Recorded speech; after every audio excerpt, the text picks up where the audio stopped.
Now we're going to show you how to set up an event or an alert.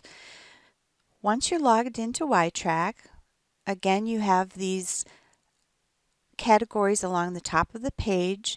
You're going to click on Event, and then you're going to click on Event Management. You click on Create a New Event.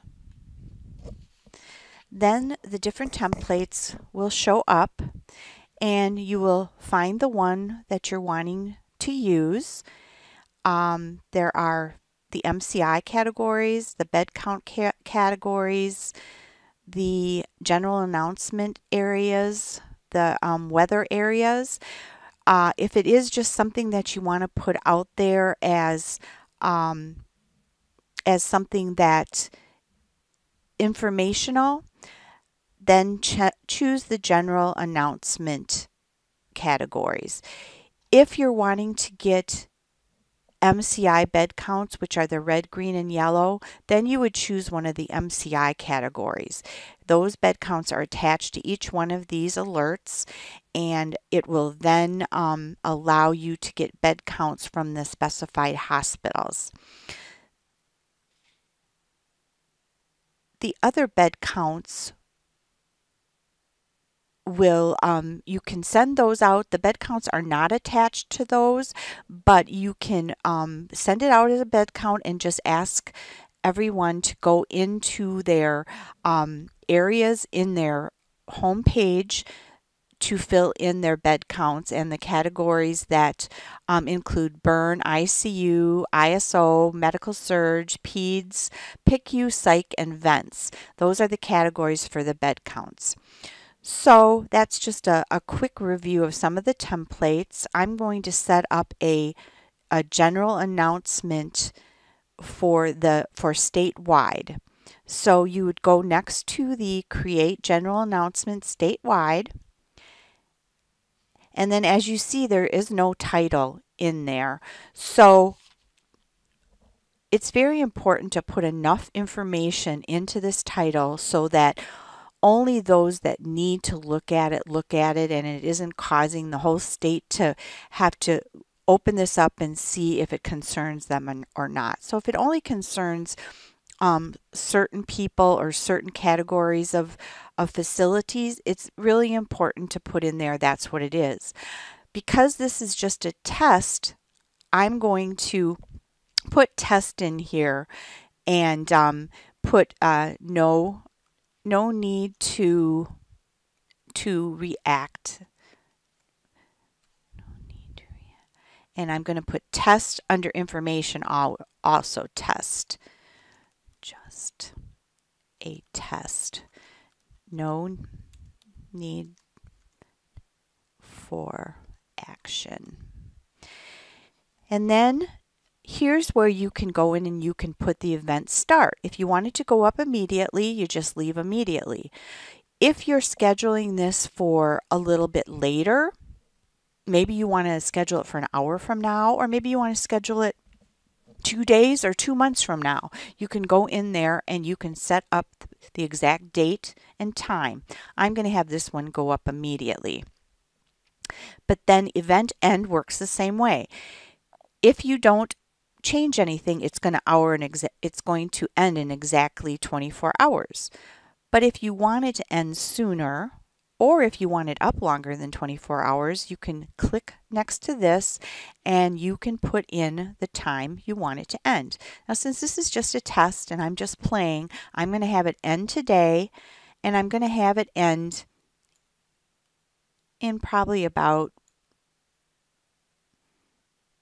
let's see, just a few minutes. So I'll put in 1447. And then if you wanted to attach some kind of file, it would have to be a PDF file. You can attach it here. You click on that and then it will open up your computer and you can choose the document you want to attach. You can click private, and that would be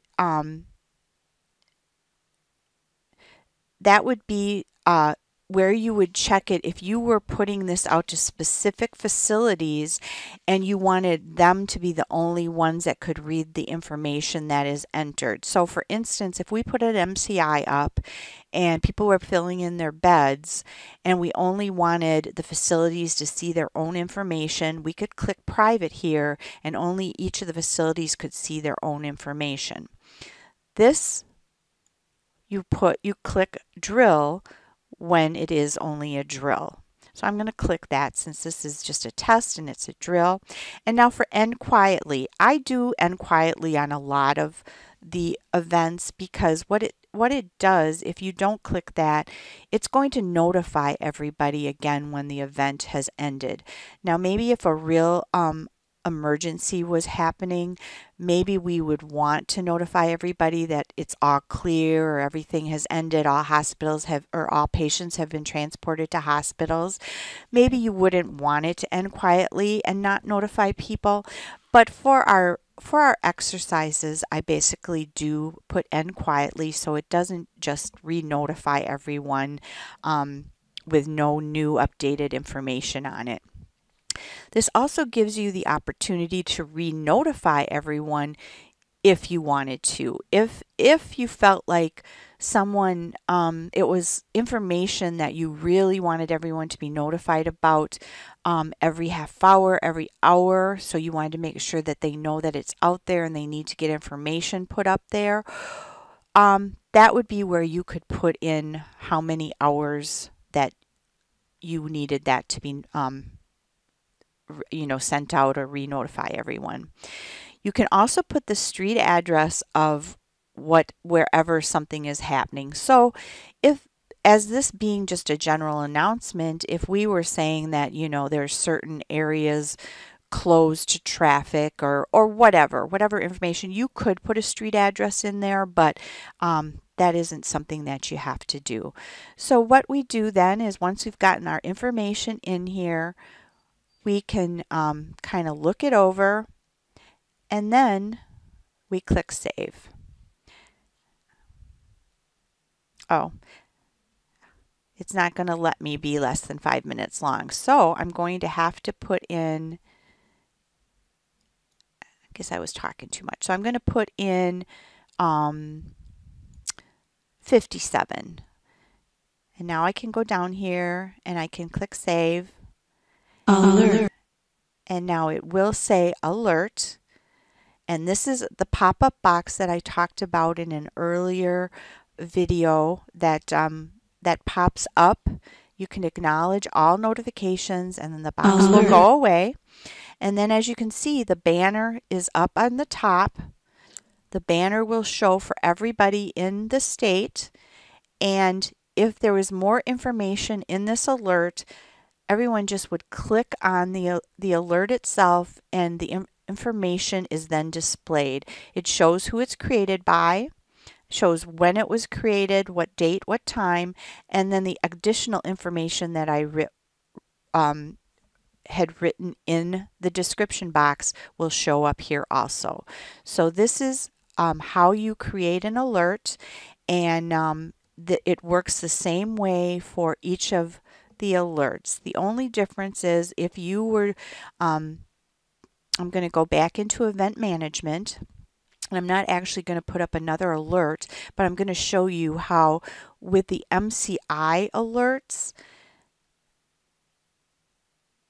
or I think I will go into the bed count statewide. The boxes are the same. You're going to put information in. Make sure you put enough information in the title that everyone knows what it is that's coming across. And then you go down here and you're going to click the resources. So if we only wanted certain hospitals to update their information, we would just choose those particular hospitals. And the same way with the MCI accounts. If you only have certain hospitals or certain facilities that need to update the information, within the alert you choose those facilities and then only they will have the ability to update information. So that's kind of an important thing when you're creating an event, but that is the only difference. Otherwise, all of the other basic information is the same.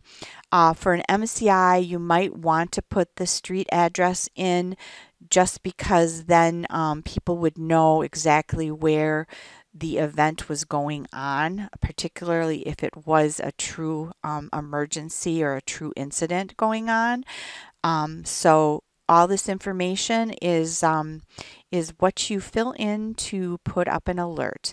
And then once you are done, if you have not set up the alert to end on its own, as I told you previously, it will end 24 hours after the event starts, or it will end at the time that you put into this area. But if you wanted to go in and end the event sooner than you had planned, you go back into event management, and if you can see, my test is up here. And I'm not going to wait for the 10 minutes that I put up there. I'm going to end it now. And all you would do is just click end, say OK, and now that alert is gone. So that is how you create an alert. We will see you in our future videos.